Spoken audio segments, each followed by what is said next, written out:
Ladies and gentlemen, boys and girls, we are Andy and Immy. We have been dating each other for 6 years. And look at this cute little thing. Look at this little thing putting its head on my shoulder. Hi. We're going to talk about going all in relationships and maybe sort of our journey with that because it's recently our 6 year anniversary. So maybe we'll do a few different relationship videos talking about our history and where we've come from and where we are now and our philosophies that have helped us and all that. And that's what we're going to talk about today. Some philosophies that have really helped us sort of go all in and be able to, I guess you would say commit to each other, but like it's more that we committed to building something with each other. We didn't just commit to each other. That to me doesn't really feel like it means anything. That's not the glue that holds a relationship together. Self-improvement is communication, making the relationship better week in, week out, and committing to that growth. Yeah, I think because just the nebulous term of committing to one another Commitment. can be, I guess it's very black and white. It's either you're committed to one another or you're not. And Mm. if you've failed, like if somebody does something that's not committed, maybe the extreme example would be cheating, then you failed at commitment. And I guess in that thinking, it is all over versus, I guess, Mm. our mindset of it, that it's like it's little actions every day. It's taking these steps to work together on working through things, on working on ourselves, working on building the relationship by action. Yeah, and let's sort of add caveats at the start. We generally speaking recommend, and you can all do whatever you want, obviously, but if someone comes to me or asks for advice and says, can you just give me sort of a game plan or like a rough idea of like how to build a relationship that I would be happy with?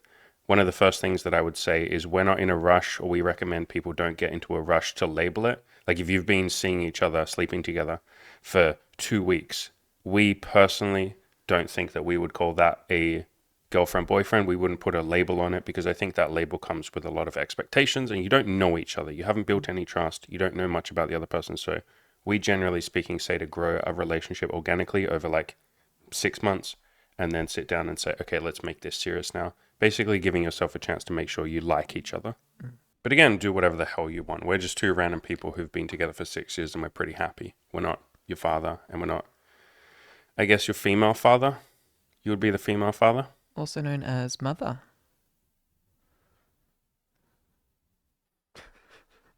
And I guess one of the things that you maybe see sometimes in the coaching that you do, and just generally, I think there is the cliche that people often come to relationships, especially if you've been in a few with baggage, and it is Mm. very natural to want to hold back. And I guess what I mean by baggage is some hurt from previous relationships or some things that happened that you didn't like and you're trying to avoid them.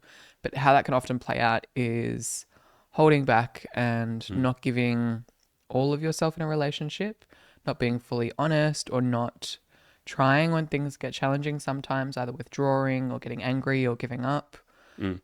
So I think that's something that's been very instrumental in this relationship working out in the way that it has, is that we've both been very stubborn and given a hell of a lot of ourselves and been very open and a lot of times laid ourselves out in a way that means that we're very, very vulnerable. I think let's define stubborn because people hear that and not understand what you mean. You mean stubborn as in wanting to stay in the relationship and make it work. We were Yeah. stubborn and we were like, I'm not going to walk away at the first sign of trouble. And we've definitely had trouble. We've talked about that in previous videos. We were stubborn and we wanted to stay and fix it or improve it. Yeah, there were many opportunities for things to not work out or for us to break up. And I think if other people were in our situation, I wouldn't, it's not the right word, but I wouldn't blame them if they did break up. Like I could understand why. Yeah, to be very reasonable to break up.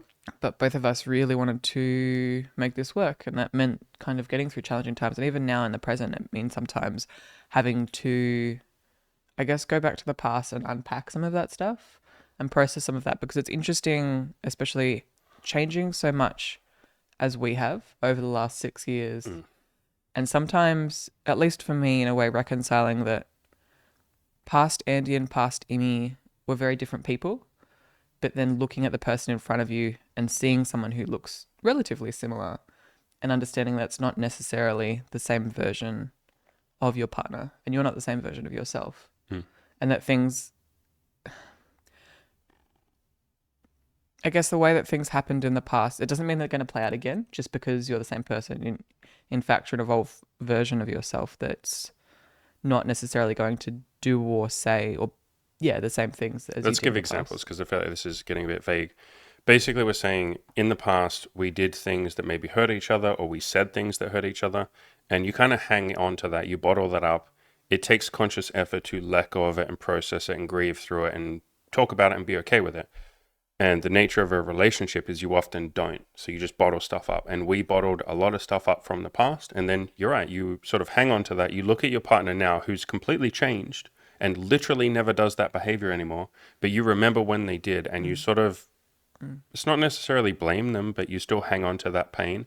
And so forgiveness towards each other and towards ourselves has been absolutely instrumental. I don't think we would have survived without forgiveness because we were both two very imperfect people for a lot of years. We're still imperfect now, Mm. but we're pretty decent at relationships. Yeah. Something else that's really helped is giving ourselves permission to suck from the very beginning of this relationship. Again, we were casual for about 9 months. We were just casual friends with benefits, sleeping together, but we liked each other. We loved each other by that point. We'd said that to each other, but we put the label on it at about 9 months and said, hey, do you want to build something with me? And you were like, hell yes, I want to build something with you. Mm. Let's build something. Okay, let's go all in. Let's be serious with this. Let's build something beautiful and no expectations, but let's just show up every day and have a growth mindset, a self-improvement mindset. If we end up being together for the next 50 years, that's beautiful. If we don't, that's okay. As long as we can say we went all in and we didn't leave anything on the table, we tried 100%. And in that moment, we really did need to give ourselves permission to suck Mm. because we sucked. And and funnily enough, also giving ourselves permission to suck at sucking, because sometimes we had no humility and we expected things to be perfect, and when there were challenges, we're frustrated at the fact that we're challenges. Probably me more so than you, because I this has been my first relationship, Mm. and so having, I guess, what felt to me in the past large amounts of pain, or feelings like this might not work out, or feelings that we didn't or I didn't necessarily like you very much. Yeah, Like there I, were periods we didn't like each other. yeah, Yeah. like I didn't feel very much love towards you at all. Mm. That was very challenging for me Mm. because that's maybe some of the things that I was avoiding in the beginning or was afraid of. Like getting Mm. into a relationship would mean that there would be pain and hurt and suffering. And so you say that we were very willing to suck, and we did at times. And then sometimes I sucked at being okay with things not being perfect. Yeah, for sure. Yeah, you fought it, you argued. And I think to be fair, like let's give little old Immy, little young Immy from like 6 years ago or Mm. 5 years ago, a little bit of love and a little bit of compassion. You hadn't been in a relationship before. Mm. And I was coming to the relationship with two, you could say three relationships where there was some unhappiness. And in one of them, there was cheating, like I cheated. In another one, there was some abuse from both of us. We were both violent and we were doing our best, but we were both violent with each other and verbal abuse and all of that. And so both of us were two people that were very imperfect. And I think a lot of people, let's just say maybe everybody, has ideas about what a relationship is going to be based on movies, based on TV, based on romance novels, based on freaking fan fiction, based on Hollywood and Disney and all of that. And so you have this conceptualization of happily ever after. You and I went and watched a theater performance of Beauty and the Beast, Mm-hmm. and it was like 3 hours long. Mm-hmm. It was amazing. It was It like was your first musical. that was my first ever musical. It was absolutely mind-blowingly beautiful. All the backstory, all the figuring out of like this couple eventually being together.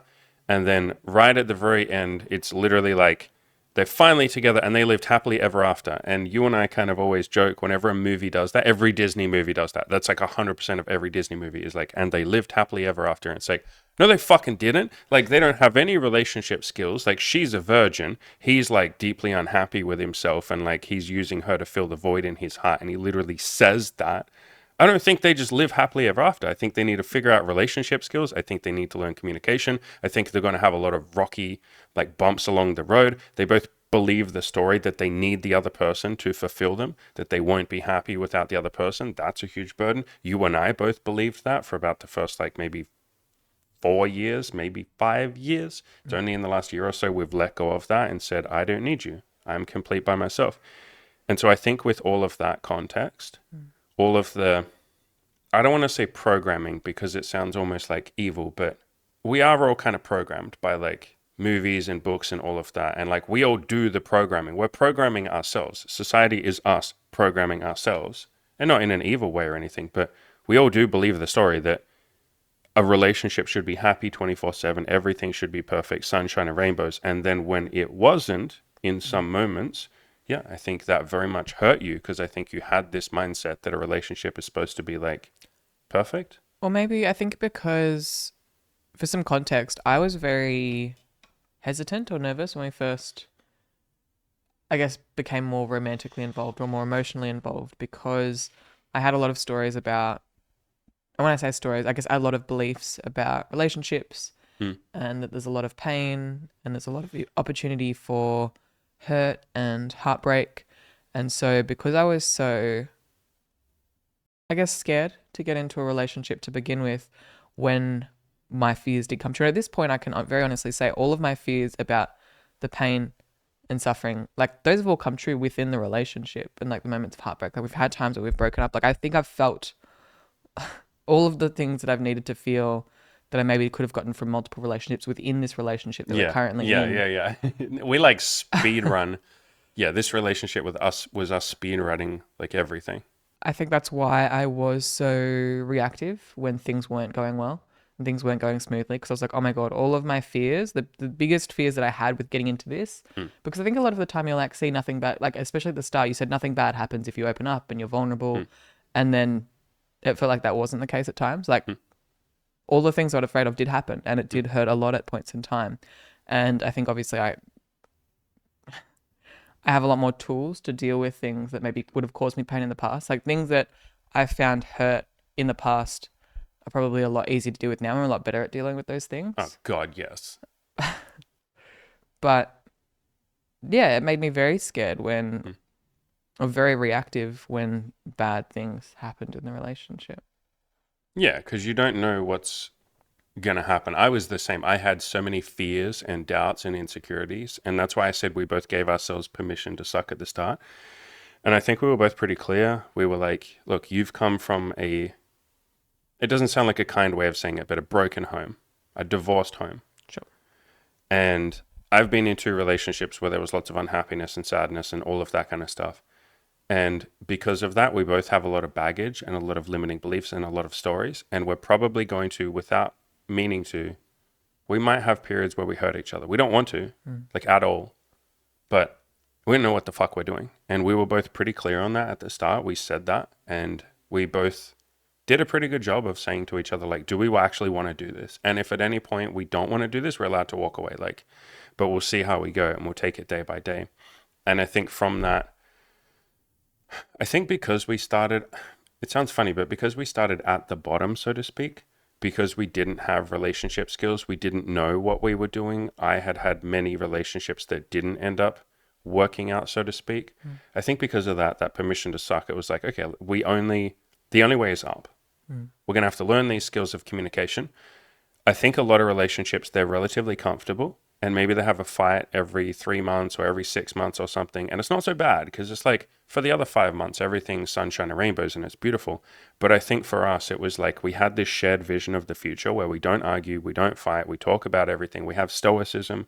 We have all of the tools of how to deal with everything. You know, basically everything I put in my Play to Win video course, like all that stuff, a lot of that came from like us figuring out how relationships work. And it really was just a process of iteration.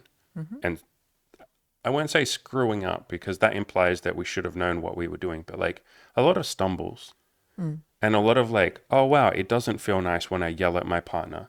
Maybe you could call them learning lessons. There's definitely been so many learning lessons. And it's funny, you like to use the word epiphanies. Epiphany, yeah. We've had so many epiphanies. And it's funny, like 6 months or 9 months or 12 months in, we're talking about these epiphanies that we've been having and saying like, wow, I think this is really going to change things and shape what we do going forward. And then the amount of times that has happened over the last 6 years would probably be phenomenal. Like there'd be a lot of those moments and big conversations and things that have come out of some hurdles, you could say. We had one 3 weeks ago, a month ago. Yep. And you're right. Every time it happens, I'm like, holy crap, this is like the world's biggest epiphany. I can't believe we didn't know this before. Mm. Or like we had to learn this lesson. We had to go through this stumble or this difficulty.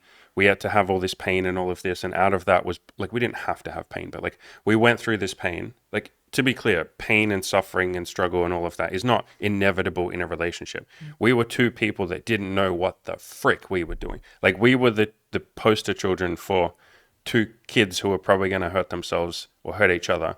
But we had a vision of like, we can get to that point where we won't be like that. Like, understand if we can make a relationship work and, you know, we've been together for 6 years, we're very happy. If we can freaking do it, most of you can too. Like, holy crap, we did not know what we were doing.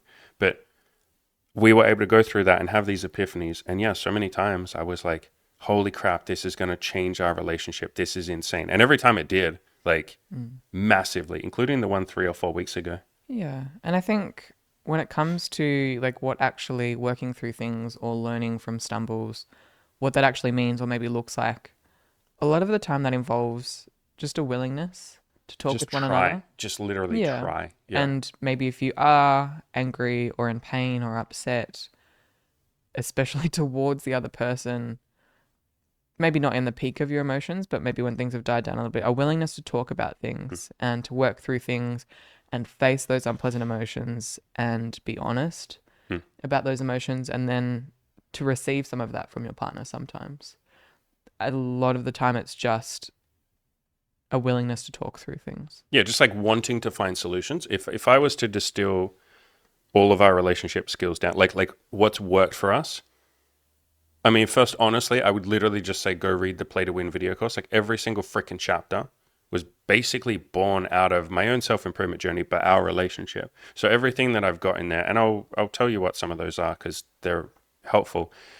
The idea that everything is just a story. So if you're sitting there frustrated at your partner, you're like, this woman didn't put the dishes away. Man, she's such an asshole. It's like, that's just a story. You're just telling that story. You could also tell the story that my partner is a beautiful partner and she didn't feel like doing the dishes tonight. And that's okay. I'll do the dishes. Like, that's a more peaceful story. Like, you can just reframe things through stoicism, through talking about it, blah, blah, blah. Other things that have helped is probably more than anything, focus on solutions, not problems. Like, every problem has a solution. I drilled that into, I guess we drilled that into ourselves, into each other. From the early days of the relationship, I was like, look, we don't know what we're doing, but I promise you that there is a solution to every problem. And sometimes the solution is you go separate ways and you break up and you live beautiful, independent lives separate from each other. But I was obsessed with this idea that we can solve every problem. And we did, we have, like, but it was that willingness, like you said, and almost that, like, I think we're two like very stubborn people. And I think that's probably been one of the things that has helped us the most. It's just a steadfast refusal to like quit. And obviously, again, if we To wanted not quit. to what? To not quit. Yeah, I said a steadfast refusal to quit. Correct. See, you guys get to see our first live fight. This was a fight. How do you feel post fight? How do you feel you went? I'm doing like the Joe Rogan comes in the UFC. How do you feel like you went in that fight just then? You feel like you got some good digs in? It's funny with your hand that close. I thought you were going to put your finger in my mouth and I was about to bite it. Anyway, don't bite. So every problem has a solution. Focus on finding them, running towards fears, like embracing change. Because we've both changed a metric ton over the last 6 years. Like a relationship is two people changing. Understand that. A lot of people get into a relationship and they love their partner. They're like, my honey boo boo, you're perfect, bae. Like, you're exactly how you should be right now. Never change. Like, people literally say that to each other when they love someone. Never change. And it's like, motherfucker, they're gonna change. And I think when you embrace that people will change, it brings a bit more peace when it inevitably happens. Like when time passes and things shift, I think it gives you more of a willingness to work on how to adapt to changes sometimes. And I think, as we've said, like if you're both going in with a self-improvement mindset, 99% of the time that change is positive. It has been for us. Still very different, but it is. But that can still be scary. Yeah, and it can still be challenging because it can really shift the dynamic of the relationship. Like when we were first in a relationship, I was far more submissive and agreeable and docile in some ways. You were very passive at the start of our relationship and you slowly gained your assertiveness. And that was something that was incredibly challenging for you. Yeah. Like It's taken many, many iterations of us working through things for there to be a peace with us being more independent people, Mm. I guess, or Mm. specifically me being a far more independent person. Yeah, and again, that's a positive change. And I wanted that. And I specifically tried to mentor you and guide you to be more assertive. I gave you books like No More Mr. Nice Guy. I Mm. gave you the book When I Say No, I Feel Guilty. I literally wanted you to be able to say no to me more. But then when it happens, there's an adjustment. Parents go through the same shit. You want your kids to be independent little vessels of consciousness, but when they go through their terrible twos and they start saying no to everything, you're like, oh fuck, like what do I do now? Before it took me like half a second to get them to brush their teeth at night. Hey, go brush your teeth. Yes, daddy, I love you. Now, hey, go brush your teeth. No. And you're like, fucking hell. I was like winding down for bed. I'm tired. I just want to go to bed. One of our coaching clients is going through this right now. Literally this. His kids are like saying, no, we don't want to go brush our teeth and go to bed. We want to keep playing. And he's like, fuck, like how do I deal with this? Like before I got to just go to sleep and they were quote good kids and they would just do what I wanted and blah blah blah. Mm. So we had the same thing in the relationship. It's like I was used to just saying something and you'd be like, "Yes, I'd love to do that for you." But now I would say, "Hey honey, do you want to come over today?" Or "Hey honey, come over today and we'll hang out." And then you'd be like, "Actually, do you think I can have some alone time and work on my art?" And that was an adjustment. Again, that's a positive thing. I want you to be able to do what you want, but in the moments it's like, "Oh, I was kind of expecting you to come over and hang out with me. And now that I'm a little disappointed, now I need to process that." So there's a lot of stuff that's very unexpected, especially if you're into self improvement, which all of you listening probably are. And there were big changes the other way too. Mm. I went down this path that I've been down for the last like 2 years of like, I guess you would call it spirituality. Maybe you would call it being more peaceful, being more loving. You might use the term enlightenment, but you and I don't really use that term. But going down this path, you had a few moments of extreme discomfort at the start where you were like, what if my boyfriend becomes like a Buddhist monk and he wants to go live in the woods or on a mountain somewhere and he forgets about me or he doesn't care about the business? And then what? I'm supposed to just tag along and go live in the mountains and like have a baby goat with him or something? Like, I don't want to do that. Like, what does this mean for me? All these changes he's going through. Yeah, and for some context there, I think part of that was that you're making a lot of decisions with the business that maybe a lot of people might say aren't financially the most advisable decisions We have because made, or I have made a lot of decisions in this coaching business that I'm doing out of love for all of you. Like all of my video courses being pay whatever you want, even if that's $1. That is not a financial decision. That's not a smart financial decision, but that's not why I'm doing it. So, yeah, decisions that affected you for sure, yeah, as because we share income.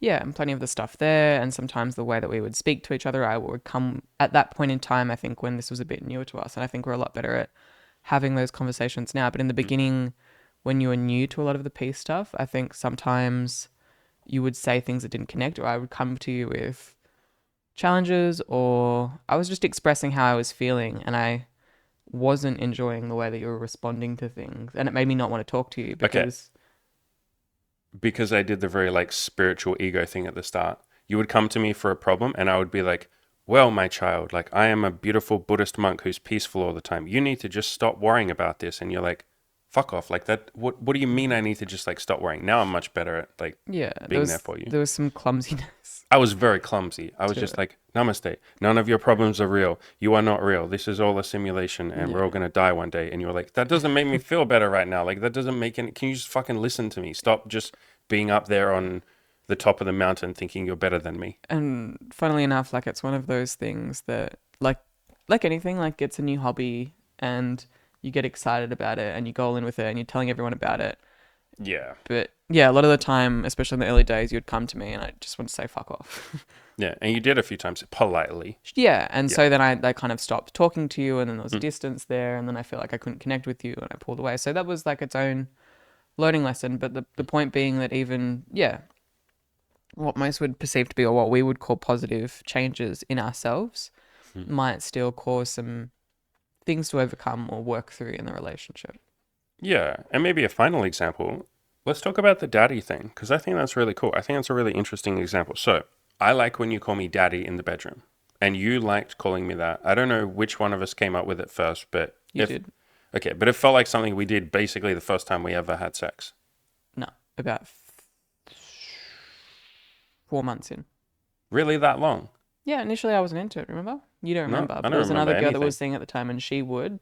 And I was like, Interesting.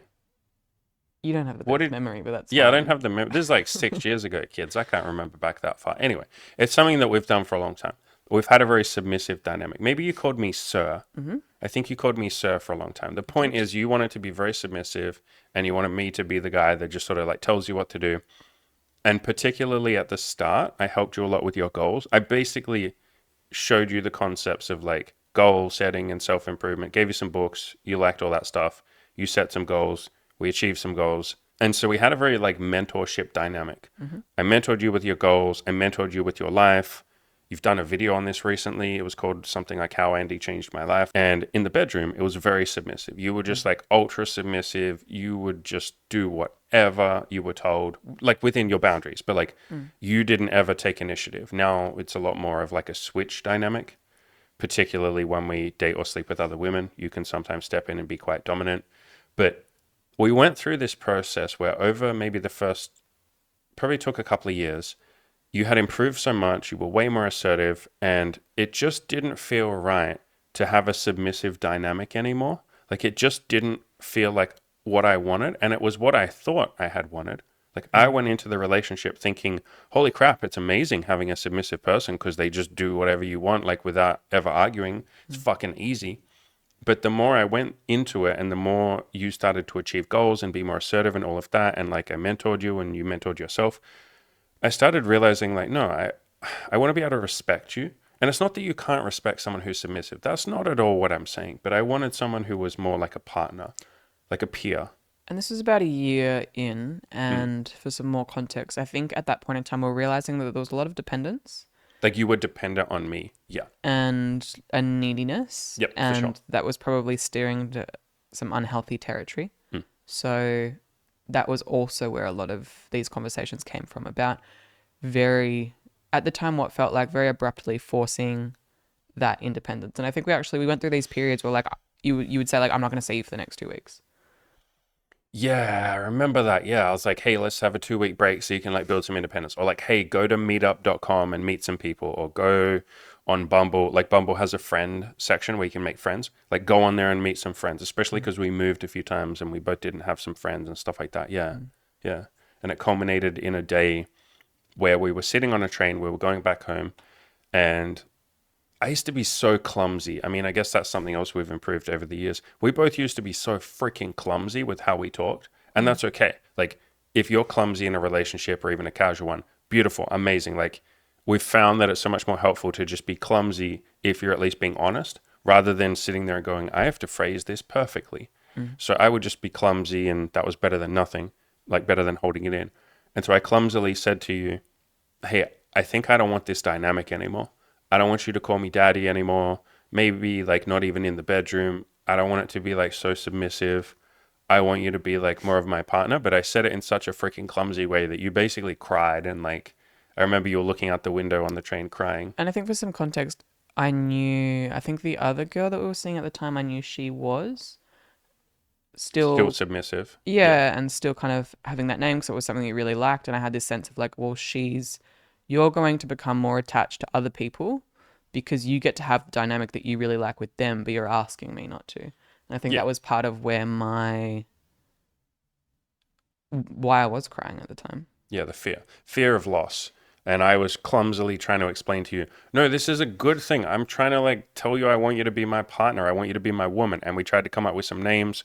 And I don't know if we did it on that train ride or sometime later, but I was trying to get us to come up with names. And you said, like, what about honey? Can I call you baby? Can I call you like sweetheart? Can I call you darling? And you still call me those names to this day. And like, that's kind of our relationship, or that is our relationship now, is a partnership. We've talked about this many times. I forget all the time. And I'm curious if you forget. I forget that we have an age gap. I just like, I never remember. Maybe I remember once every 6 months, like now when I mention it, but I basically forget permanently that you're younger than me. It doesn't feel like that. Oh yeah, of course. No, it's not something that I think about like ever. Yeah, Like obviously in the early days, this was something that I was seeking out, and that was more apparent. yeah. As you said, like when we had a, I don't know. I guess the dynamic was, Submissive, paternal, yeah, maybe paternal. fatherly. I was very fatherly, like I am with my coaching clients. Yeah, but when there was more of that paternal dynamic, the age gap was definitely more Mm, apparent. mm. And it's funny sometimes I'll meet new people or be talking with people and then I'll talk about you and then for whatever reason I think it's because I talk about us being in business together and that he's a life coach and I'm on the younger side and people are like, oh, like a 25-year-old life coach that and that business is supporting the two like so then naturally I think people that's maybe why that question comes up of like, oh, how old is he? And I was like, oh, he's 30, you're turning 37 I'm tomorrow. turning 37 by the time this video comes out. Maybe we'll release this video on my birthday. But it's your birthday tomorrow. Mhm. But it's just not something that I think about. It doesn't really feel relevant. No, yeah. And that was a very conscious thing. From the very beginning, I wanted to lift you up. I wanted you to improve. You wanted it. You wanted it. Like, this isn't just something that I did. Like, you clearly wanted it. You're the one that Mm. did the work. But, like, that was the dynamic that I wanted. And I think you wanted that dynamic, but you wanted to still keep the submissive stuff. Would that At be a fair? at least sexually, for sure. Yeah. Like I came to you seeking that out. I was seeking older men when I was getting into having casual sex because that's the dynamic I wanted. I very much wanted to explore kink, and so that's still something that we can play out in the bedroom. And for context, why I was calling you sir, that wasn't like an outside of the. That was like Yeah, it's a only in the sexual bedroom. thing. Yeah. Um, But that was still the dynamic we had outside the bedroom. yeah, You came to me for advice. You wanted me to tell you what to do. Like, you actively told me many times, like, can you tell me what to do? And I yeah. happily filled that role for a while. And sometimes you still help me make decisions because I don't like making decisions on Yeah, like but I never tell you what to do anymore. no. And I'll come to you asking like, hey, there's two things on this menu that I can't decide between. Can you pick one? Or Yeah, like, yeah. but But I yeah, do the same with you. I will sometimes say to you, yo, can you help me make a decision? I'm trying to figure out between this and this, and we'll talk through it. yeah. As you said, it absolutely feels more like a partnership, like we're peers, like and the age gap or any other differences maybe when we first met barely feel apparent. Mm. And that was a very big change. Mm. Yeah, that felt like it shook things up a lot. And there's been many other changes like that. Moving, even like we said, positive changes in a relationship. There's some adjustment there. It's like, let's say your partner gets into a new sport, like when you got into Brazilian Jiu Jitsu, BJJ, Mm-hmm. and then suddenly you're training 5 times a week. That's a little bit less time we spend together. And then you got into pole dancing and you got more into yoga and some other things like that. And then art and all, you've always been into art, but you did more art. Then all of a sudden it's like, oh, I was used to just you being around whenever I wanted you to be. Mm. Now you're not free. And that's a beautiful thing. Like, I want you to be freaking busy. I don't want you to be sitting around like waiting for me, being like, oh, yes, sir, when can I see you? I'll see you whenever you want. Like, Mm. I like when people are busy because then they have more to tell me. From a very selfish point of view, you're happier when you're busy and you have more shit to share with me when we see each other. But there's adjustment there because Mm. it's like, oh, I was expecting to see her on Tuesday afternoon and I was kind of looking forward to it. And now I'm finding out that she has a BJJ lesson or like a training. Mm. Oh, okay. Oh, all right. What do I want to do? And it's been beautiful to sort of be able to give ourselves the things that we've been wanting from the other person. Maybe that's like one of the big epiphanies that we've had is Mm. like whatever I'm wanting my partner to give me, if they're not available to give me that, like time, affection, attention, validation, love, whatever it is, why don't I just fricking give myself that thing? And the way that that looks is like if you're thinking, I wish my partner would give me attention and validation and love, but they're not free right now, or they don't want to give it, or they're busy, or they're stressed, or they're tired. Mm. Okay, why don't I give myself some love? What would that look like? I'll go for a walk. I'll meditate. I'll listen to an audiobook. I'll watch YouTube. I'll watch a movie that I really enjoy. I'll go outside and pat some dogs and be like, hey, little doggy, how you doing down there? We live somewhere where there's like dogs. Everywhere. Yeah, We so live many by the dogs beach. here. Yeah. Cute little dogs. And so you give yourself that thing you're seeking from your partner. Probably the book that's helped the most with this is, I Need Your Love, Is That True? yeah. My brain was playing through all the books and I was like, we've read so many books. Yeah, But okay. yes, that's Well, the one that you bring up a lot. Yeah, we can talk about that. How many books have helped us and how many mentors? And we have a spiritual coach, Keith. Shout outs to our boy Keith. Who's not watching this? Yeah, but like, by the way, if anyone wants to work with Keith, like, I'll happily hook you up. And I don't get any money for that. I don't get any affiliate. He's just such a Nice guy. lovely. He's helped us so unbelievably much. So if anyone's interested, like, just let me know. I can give you his like link. Maybe I'll pop it on the screen or whatever. Hmm. But books have helped us. I think maybe more than anything, making an intentional effort to be more unconditionally loving, unconditionally forgiving with ourselves and with each other. It's got to start with yourself, like showing yourself self-love, looking after yourself, showing yourself forgiveness, giving yourself permission to suck, all of that kind of stuff. All this stuff, again, I keep mentioning it because it's freaking relevant. The play to win video course, like if you just picked, I say this at the start of the course, if you pick literally anything that's in that course, like any chapter, and dedicate yourself to that with full intention and devotion for the next like 2 years, holy crap, your entire life changes. And each one of those things is basically something that we learned in the relationship, like a big epiphany that we had that like radically transformed the entire relationship. Mm-hmm. I think maybe one of the other things that's really helped is, we've talked about this a billion times, but having a weekly accountability check-in. Every single Monday, you and I have a couples day. We don't do any work. We don't see any other people, just each other. And we will talk through how the relationship's going, what we want to improve, how we can make it 1% better each week, our own lives, how we can make our own lives better, what goals we want to work on, keep each other accountable. Did we do what we said we were going to do last week or this week? If not, how do we change something? And then on top of that, having a solo day as well, once a week. Yeah, and touching again on the couples day, I think a lot of it is just having, it also is just time to have intimacy. Like sometimes, and especially for us, like the questions after you do them every week for years and years, the questions sometimes aren't so much relevant as just being The there intention and with behind them. one another. Yeah. Being able to connect with each other and having that time allocated specifically for each other with ideally as few distractions as possible. Speaking of intimacy, we mentioned it, we hinted at it before, the epiphany that we had like maybe 4 weeks ago. Do you want to talk about that? Like, what's this big epiphany with intimacy? Like, how have we changed something in our relationship that's just been absolutely mind-blowingly amazing? Just having more intimate time with one another. I think because for years now you've had a lot, we both have had a lot of stress around the business Mhm. and money, and that's meant that we don't necessarily have as much emotional energy for one another, and it's hard to necessarily want to be snuggly or sexual when you're stressed. Particularly about money. Yeah, a business that you both run together for sure. Yeah, and we've still dated women on and off throughout Hmm. the years, at some periods more so than others. And we've been getting back into dating a little bit more recently. Hmm. And I think for me, I've felt a bit neglected Mm. in some ways because, and this is the conversation that been having, is that when, you put your best forward with new people, and it's like, even like the example could be made, like even when I'm stressed about money or the business, I might go hang out with my friends, and I don't, I give a lot of energy in that time when I spend that time with my friends, and I get ready and I have a nice time and I put a lot of intention into having a And nice you're time happy and because yeah. I don't necessarily see my friends as often as I Mm. see you every day. We're working on the business every day. And so a lot of the other women that we were seeing were getting like amazing sexual experiences and having Mm. like Mm. whole day sessions where we were getting out all of the toys. And I was like, we haven't gotten out the toys in like 12 Yeah, we months would together. neglect each other's sex life and be like, whatever, let's just like phone it in. We'll just have like decent sex, but we're not going to put a ton of effort in. Yeah, at times it felt like for us, we were ticking the box. And then Mm. for other Mm. women, we were trying to give them like mind blowing sexual experiences. Mm.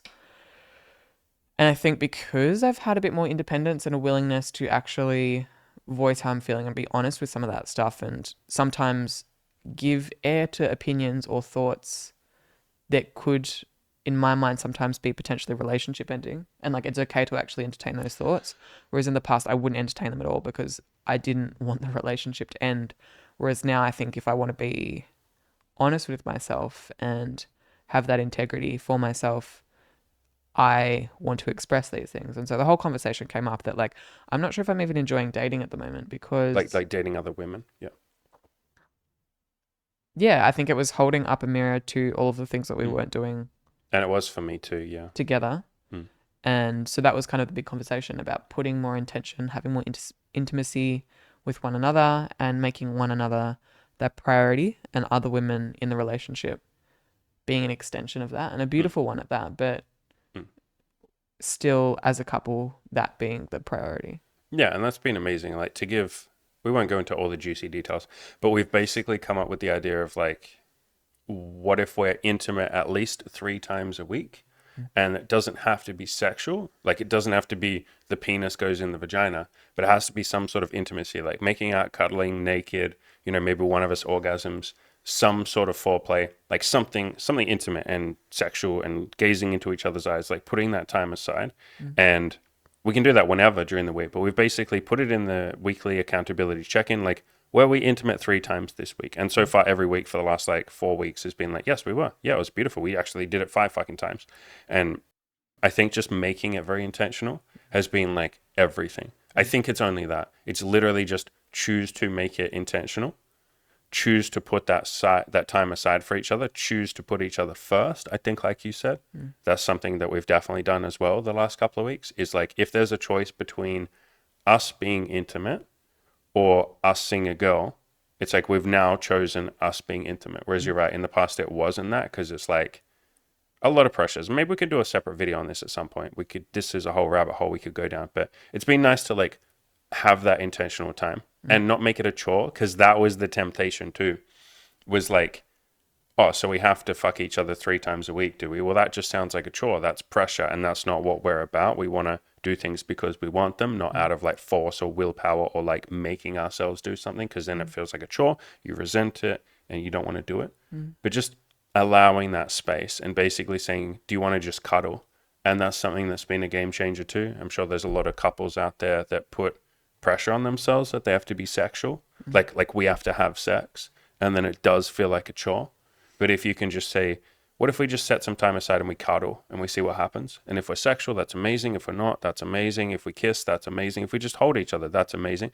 It's almost like being more open to all the different forms of intimacy. Whereas I think before, I in particular, you were a little bit, but I think I in particular was like hyper focused on it has to be sexual. Like the dick has to go in the vagina or the dick has to go in the mouth. Like it has to be sexual. It can't just be intimate. So like expanding our vocabulary or expanding our definition of intimacy and opening it up.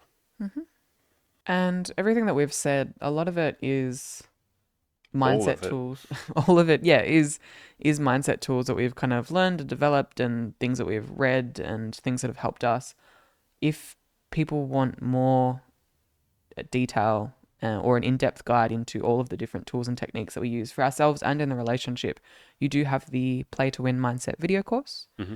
It is pay what you want, starting from $1. It's got a lot of good stuff in it, all the things that we use and a lot that you, Andy, use that have helped Yeah. us get where we are. It's basically everything unpacked from my mind. I spilled out my mind and my heart and my soul into a video course and an ebook, and it's everything that's helped me in the last like 10 or 15 years of building that winner's mindset and playing to win and building a life of abundance and joy.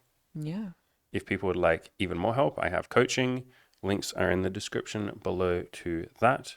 To just share a win that we had yesterday, we had our weekly group coaching call, and one of the guys in there, it was really nice. It was really sweet. He basically said, I feel like I've gotten already everything that I ever could have hoped for to get out of the coaching. And I feel like for the first time in my life, I'm actually okay.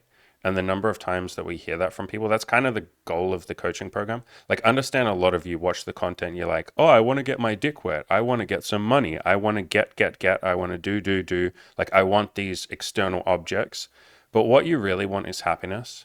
And why you're doing those things, like why you're going out and talking to women or building the business, is because you want to be happy. You just want to be okay. You want to know that you've done a decent job of your life. You want to get to the end of your life and look back and say, I did okay. And that's available to you right now. And most people, like I said, come to the coaching thinking they're going to get the girl or they're going to get the money, they're going to get the thing. And we do a pretty good job of like getting them that. Like, that's fucking easy. Understand like all the testimonials we've done where people have like 5 fucking threesomes, or I had sex with 12 women in 12 weeks. Like, that shit's easy. But it's the deeper stuff that we really like to focus on. And time again, week in, week out, I get to hear this beautiful stuff from people where they say, I'm happy, I'm okay, We had another guy in the coaching group, the guy who looks like me, who's bald and he's a ginger. I'm not talking about Cam. The other guy, the coaching client, the guy who moved to Mexico. Yeah, yeah. Yeah. He made a post yesterday. He's like, guys, holy crap, my coaching isn't even over yet. And I've achieved all my goals. What the hell? Now I'm walking around, and he said he's been walking around like a little Buddhist Zen monk, just kind of feeling okay and being very grateful and just being very happy for where he is in his life. And now he gets to think about like what goals he wants to work on next. And stuff like that makes this really worth it. It's why I do this stuff, so that some person or a bunch of people get to see I am okay. And I often tell people that at the start of the coaching. I'm like, look, understand that you're coming to me to hear this sentence. Everything is okay and everything is going to be okay. And I'll tell them that from the very start. And to all of you listening, everything is okay and everything's going to be okay. But like I said, if you'd like more help with this, yeah, join the coaching program. We have payment plans and all of that stuff. Will change your life. I promise. You know, I've built this platform on being ridiculously freaking honest and vulnerable. I would tell you if my coaching program was just decent, I would say like, we'll help you get your goals, but listen to the language that I use every time. I always say, we will change your life. And how many freaking times do you read an email from a client or just someone from the community where it's like, dear Andy, you changed my life? All the freaking time. So we'd love to have you. Links in the description below. Thank you for being here. I'm very grateful to you. I'm grateful And for you too. I'm glad that you were a stubborn bitch who didn't want to quit. And now you say, I'm glad you were a stubborn bitch who didn't want to quit. And I'm glad that you're a stubborn bitch that didn't want to quit. See how organic this podcast is? I don't have to like feed you lines or tell you what the script is. But yeah, I am grateful that we were both like stubborn little boys and girls who wanted to make it work. And we had that beautiful shared vision of the future. And we did. I think we did a pretty good job. I was trying to high five you. Good job. Good job.